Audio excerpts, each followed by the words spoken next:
At that moment, the CEO's heart shook, when two little girls walked up with flowers and said, "Please buy from us. Sir, our mom is in the hospital."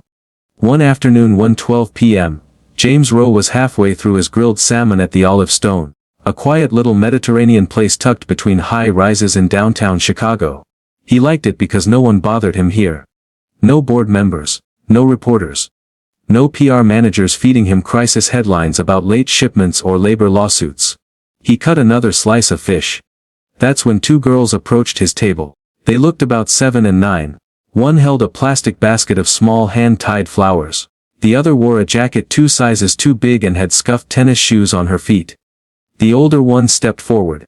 "Excuse me, sir," she said softly. "Would you please buy some flowers? Our mom's in the hospital." James looked up, fork paused in midair. The world didn't slow down. No dramatic music played. But something in the girl's voice hit him. Straight to the center. He stared at them. No one else seemed to notice. Just two little girls with tired faces and flower stems held tightly in small hands. "How much?" he asked. "Anything you can give," the younger one said, trying to smile. James reached into his wallet and pulled out a $100 bill. He placed it in the basket without saying a word. The older girl blinked. She took a single flower out, laid it on his table, and whispered, "Thank you, sir." Then they turned to walk away, but James stood. "Wet," he said. The girl stopped and looked back. "What's your name?" he asked. "I'm Emily," the older one said. "She's Grace. And your mom's in the hospital alone?" Emily nodded. "Which one?" "Seat." "Mary's." James checked his watch. Meetings could wait. "Let's go," he said. Emily looked confused. "What? I'm walking you there." "Come on." She hesitated. "Why?" "Because I want to make sure your mom's okay." They walked in silence. The city moved around them. Buses sighing. Cars honking, people rushing past like they were invisible. But James couldn't take his eyes off the girls. He noticed how Emily walked a half step ahead of Grace. Protective, cautious. Like she'd been doing this too long. When they reached the hospital, James walked to the front desk. "These girls say their mother is here." "Sarah Andrews," he told the nurse. She checked the system. "Room 208. She's listed as uninsured." James raised an eyebrow. "Condition? Severe infection. Sepsis possibly. No visitors logged since admission." "Thank you," he said, then turned to the girls. "You ready?" They nodded. Room 208 smelled like antiseptic and fear. Their mother was unconscious, pale IV tubes in both arms. Machines beeped softly beside her. Emily dropped her basket and rushed to the bed. "Mom," she whispered, touching her mother's hand. The woman didn't respond. Grace hung back, clutching James's coat sleeve. He knelt beside her. "It's okay," he said gently. "She's still here. She's just resting." Tears welled in Grace's eyes. James stood and walked into the hallway. He made a call. "Eric," he said. "I need a private nurse and physician at St. Mary's. Room 218. Sarah Andrews. Treat her like family. And cover everything." "Yes, sir," came the reply. He hung up. Emily appeared behind him. "Why are you helping us?" James looked at her. He hadn't told anyone this story. "Not in years. My wife died 7 years ago," he said quietly. "Car crash. I didn't get there in time. Ever since then I don't know. I just work. I don't feel much. Until now." Emily didn't say anything. She just nodded. Then, slowly, reached out and gave him another flower. "You're not like the others," she said. That night, James canceled dinner with his investors. He sat at home. Lights off, staring at the little flower on his kitchen counter. The memory of the hospital wouldn't leave him. The girl's tired eyes. The way Grace clung to his sleeve. The machines beeping. The silence. The weight of it all. He couldn't go back to pretending anymore. He grabbed his phone. Typed a new message. "Type legal subject personal guardianship inquiry, to find out if there's a way I can legally assist minors in medical hardship cases. Especially if a parent is incapacitated, start with the Andrews family." He sent it, then sat back. For the first time in years, James Rowe didn't feel like a CEO. He felt like a man who had found something worth showing up for. Not for profit, not for performance, but for purpose. And he wasn't about to let go. Not now. The next morning, James Rowe walked through the glass entrance of St. Mary's Hospital, not in a tailored suit but in jeans and a dark gray sweater. He hadn't worn anything this casual in years. The woman at the reception recognized him from the day before. He gave her a slight nod and made his way toward room 208. Sarah Andrews was awake. Her skin looked less pale, but the exhaustion was still there. Tubes ran to her arm, and an oxygen line sat beneath her nose. Her hair, slightly tangled, framed a face that held both pain and quiet dignity. Her eyes landed on him. "Are you the man who helped my girls?" she asked, her voice hoarse. James stepped closer. "Yes, I'm James." She tried to sit up. "No need," he said gently. "Just rest.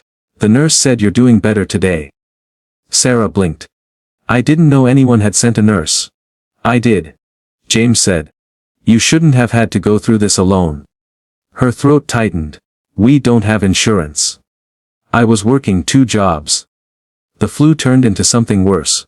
I told the girls not to leave the apartment. I didn't know." James paused, letting her speak at her own pace. "They came to see me last night," she continued. "Told me about the flowers. About you. I don't know how to thank you." "You don't have to," he replied. "They did something most adults wouldn't. They asked for help. Not for themselves, but for you." Sarah looked away, blinking fast. "They've had to grow up faster than they should." James nodded. "They remind me of someone I used to be." There was a silence. Then she said softly, "Are you a father?" He hesitated. "No, I was supposed to be. We tried. My wife and I. She passed away in an accident 7 years ago." "I'm sorry." "Thank you," he said. "I guess I've just existed ever since." 2 later that afternoon, James picked up Emily and Grace from the hospital lobby. A friend of a nurse had been watching them for a few hours. He knelt down to Grace's level. "Hey," he said. "You want to go somewhere fun?" She nodded shyly. Emily was more cautious. "Where?" "There's a place called the Sky Room at the top of my office building. It's not open to the public. Just glass windows, comfy chairs and chocolate milkshakes. You two deserve a break." Emily glanced at Grace, then back at him. "Okay." The elevator doors opened to the 62nd floor. The Sky Room wasn't fancy, it was quiet, peaceful. Built for late-night thinking or private investor chats. But to Emily and Grace it might as well have been another planet. They ran to the floor, to ceiling windows. "Whoa!" Grace yelled. "We're in the clouds." James laughed. He couldn't remember the last time he laughed like that. Not politely, but genuinely. He brought over 2 milkshakes and sat down across from them. Emily asked the question he expected. "Why are you really doing this?" He looked at her. "I don't know," he said honestly. "Maybe because no one did it for me when I needed it. Maybe because I see something in you two that reminds me of who I used to be before everything became about business.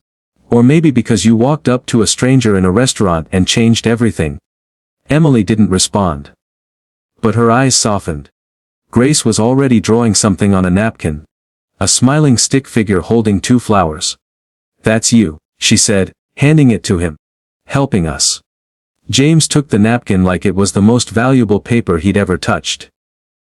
That evening, after dropping them back at the hospital, James returned to his office and sat with his legal advisor. "I want to do more," he said. "Can I cover all medical costs anonymously? Get them into temporary housing?" "Yes," the attorney replied.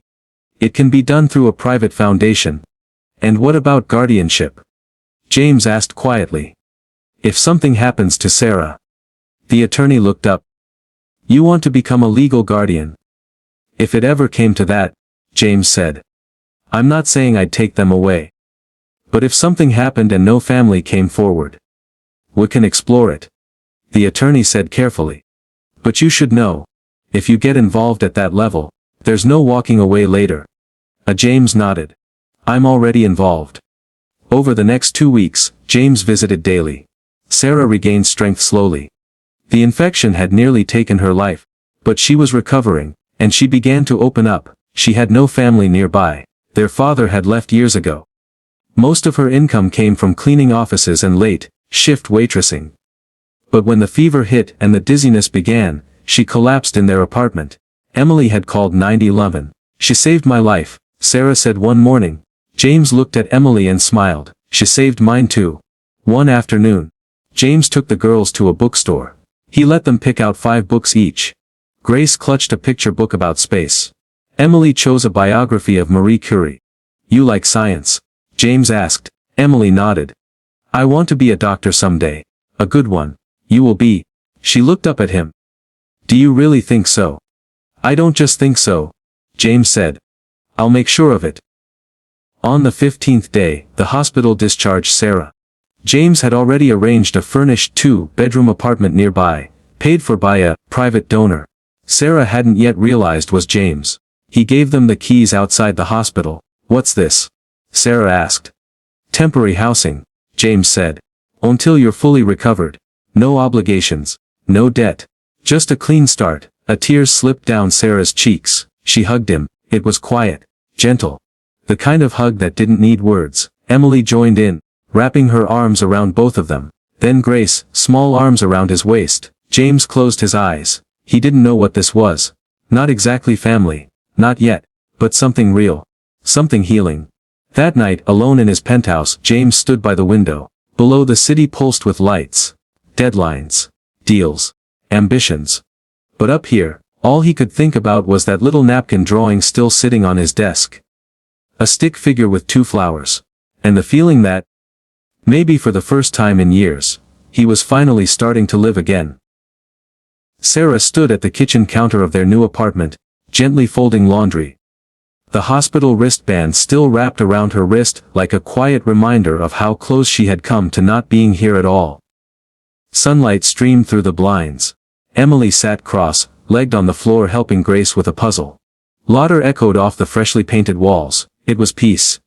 For the first time in months, maybe years, they were safe. And James Rowe had made that possible. That morning, James arrived with groceries. Nothing extravagant, just cereal, fruit, milk, bread. Some chocolate chip cookies for Grace. He didn't ring the bell anymore. He knocked twice and walked in like he belonged. Because, somehow, he did. Sarah smiled when she saw him. She had gained some color in her face. The hollowness in her cheeks had faded. You didn't have to bring all this, she said. I know, James replied, placing the bags on the kitchen counter. I wanted to. Emily ran up and hugged him. Grace followed, pulling him toward her puzzle. You have to help me now, she said. James laughed. I wouldn't miss it. One later, when the girls were occupied, Sarah and James stepped onto the small balcony. I don't know how to repay you, she said quietly. I didn't do this for repayment. Sarah nodded. I know. But it's not just about the apartment. Or the nurses. Or the school enrollment for the girls. James raised an eyebrow. Emily told you. She told me everything. You're putting them in the best school in the city. You covered every bill. You visited every day. And I saw you bring her science books and notebooks and even a white coat with her name stitched on it. The James chuckled. She wants to be a doctor. I figured she might as well look the part. Sarah looked at him differently now.